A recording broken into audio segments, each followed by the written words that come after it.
La somme théologique de saint Thomas d'Aquin, première partie, traité sur la très sainte Trinité, question 37, du nom d'amour attribué au Saint-Esprit. Vient maintenant le nom d'amour. On demande deux choses sur ce mot. Premièrement, est-il un nom propre du Saint-Esprit? Deuxièmement, le Père et le Fils s'aiment-ils par le Saint-Esprit? Article 1er.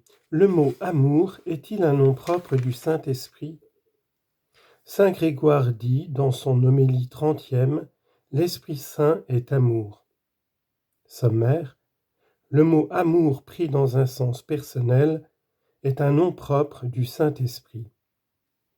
Corps de l'article. Il faut dire ceci. Le mot amour appliqué à Dieu peut s'entendre de l'essence ou de la personne. Or, quand il s'entend de la personne, il est un nom propre de l'Esprit Saint, comme le mot Verbe est un nom propre du Fils. Pour comprendre cela, il faut se rappeler ce que nous avons dit plus haut. Il y a deux processions dans la Trinité, la procession de l'intelligence qui engendre le Verbe et la procession de la volonté qui produit l'amour. Comme nous connaissons spécialement la nature de la première, nous avons formé des noms propres pour exprimer les choses qui s'y rapportent. Mais nous n'en avons point pour dénoncer les entités qui se rattachent à la seconde. Ici, la personne se dénote sous des appellations détournées et les relations se disent procession et spiration, noms qui désignent plutôt dans leur signification naturelle l'origine que l'entité relative. Cependant, nous devons étudier ces deux processions.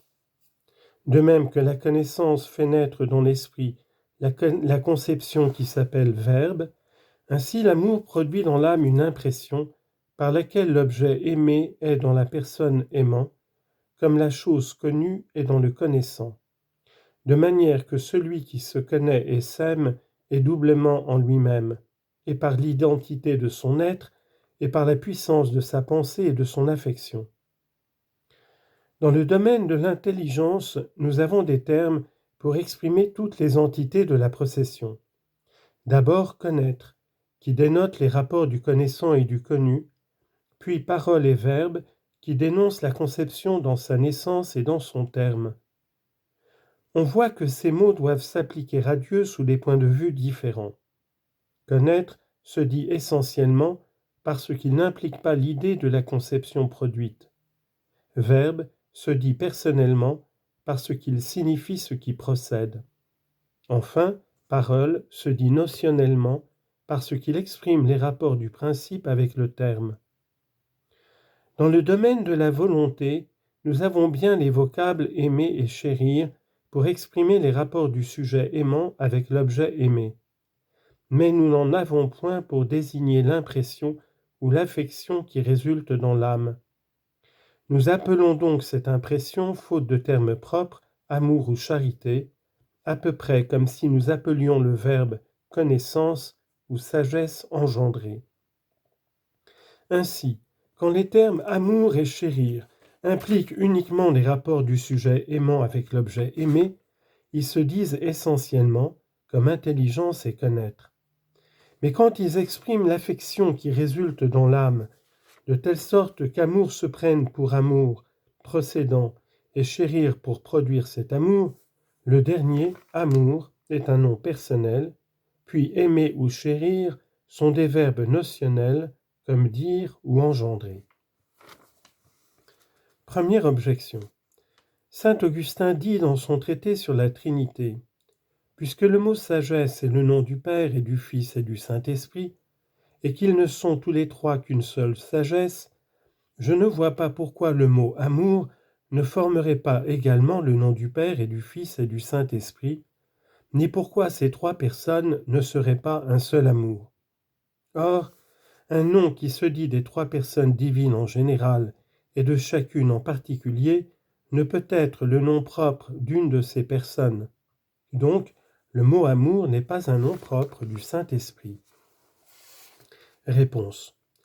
Nous venons de voir que le mot amour peut se dire de l'essence divine aussi bien que de la personne. Or saint Augustin, dans les paroles objectées, l'applique à l'essence, voilà tout.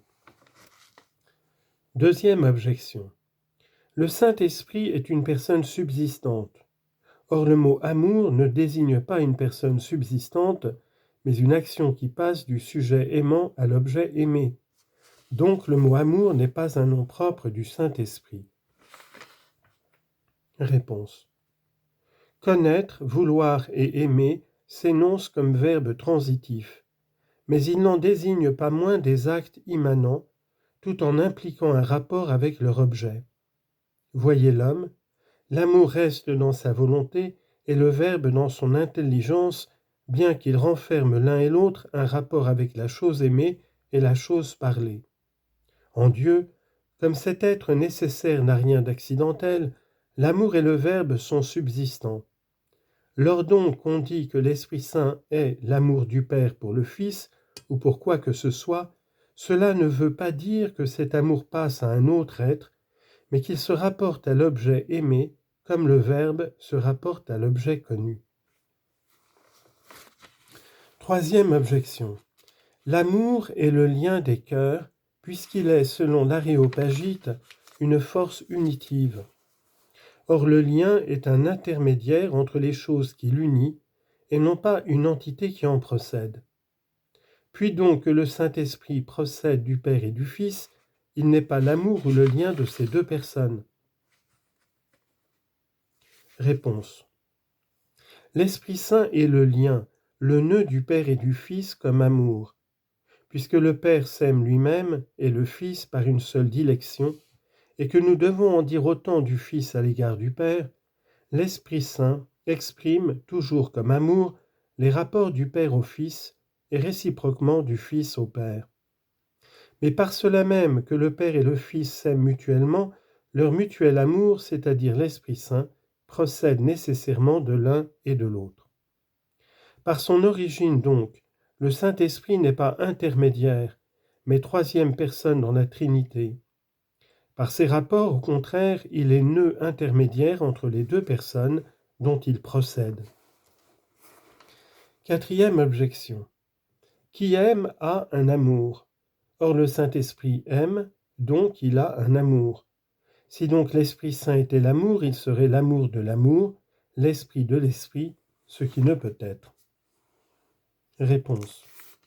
De même que le Fils ne produit pas de verbe, parce qu'il connaît comme verbe procédant, ainsi l'Esprit Saint ne produit point un autre amour, parce qu'il n'aime pas notionnellement comme faisant procéder l'amour, mais essentiellement comme amour procédant.